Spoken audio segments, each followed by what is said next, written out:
idol, ito yung sekreto sa maumbok na kababayan. Una, maglagay muna tayo dito ng 2 kutsarang dry yeast. Yan, tapos mix lang natin.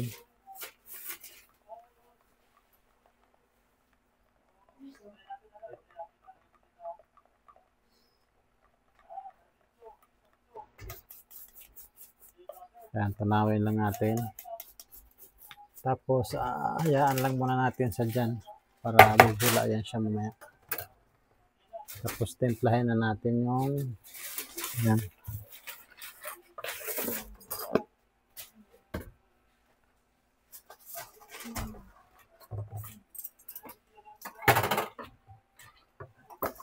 Bali, 1 kilo lang tong harina gagawin natin. Meron tayo dyan 3/4 na sokal.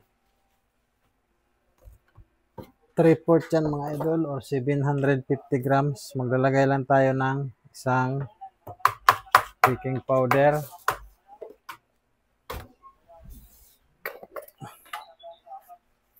Tapos maglagay din tayo ng baking soda. 1 kutsara, tamang puno lang. Tapos maglagay din tayo ng asin. 1/8 teaspoon. Tapos maglagay tayo ng 2 pirasong itlog. Yan. 2 piraso. Maglagay tayo ng kalahating lata ng evaporated milk.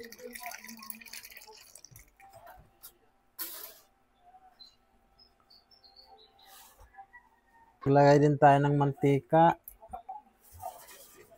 Yan, kalahating lata din.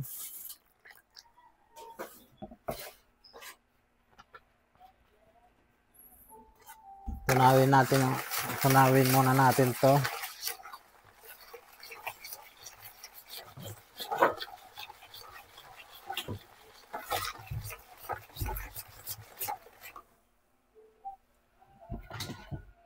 Maglagay tayo ng konting food color.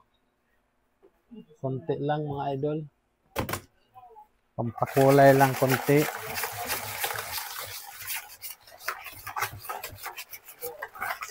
Mix lang natin mabuti.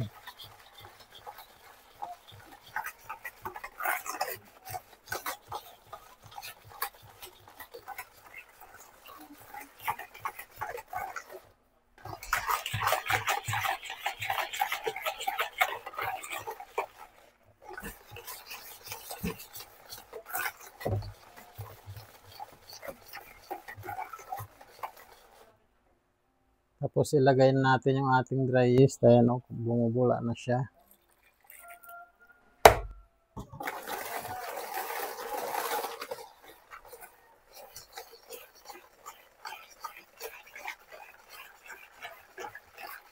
Mawin lang natin mabuti yung asukal. Lagay pa tayo ng vanilya.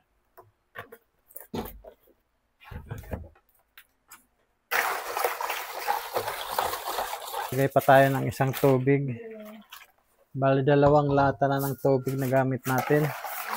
Bali ang sukat nito 375 ml. Katumba siya ng lata ng 1 lata ng iba.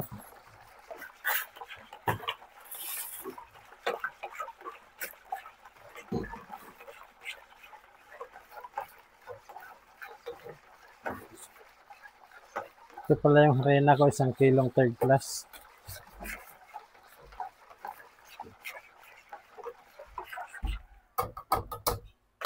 Tain lang natin.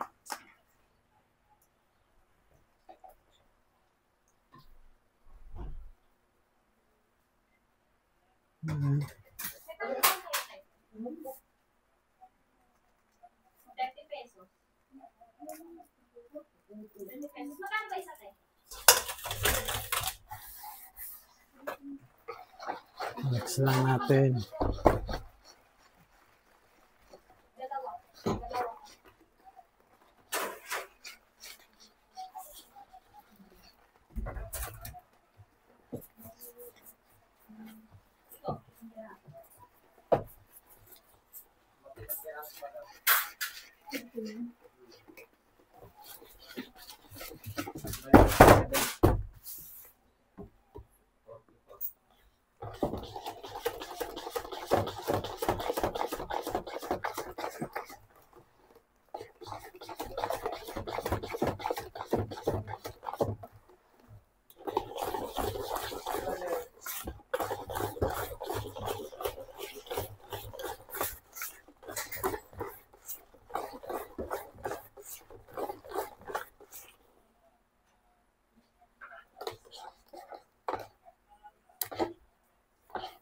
So pag ganito mga idol, okay na to.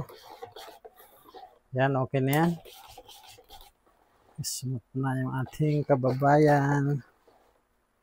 So gagamit lang tayo dito ng maliit na cup para ito yung ating sukatan. Ito pala yung ating mga tray. Nabanyahan ko na yan. Bali ang puti na yan, ano yan?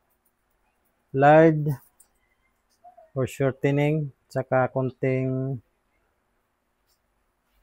harina, third class, at saka konting mantika. So yan, lampas kalahati lang mga idol, lagay natin. Bali ang bintahan ko nito, ayan o, 3 piso lang. So lampas kalahati lang to mga idol. Ayan.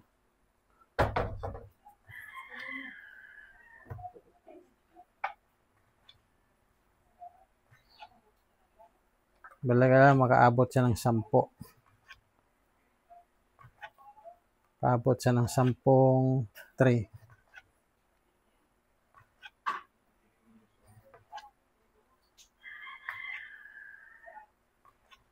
Paabot siyang 10 tray na ganito. Tuloy lang natin mga idol.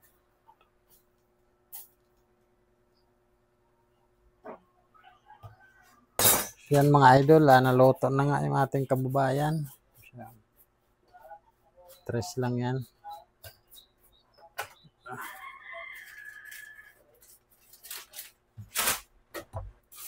Palamigin na yan, silagay natin sa tray.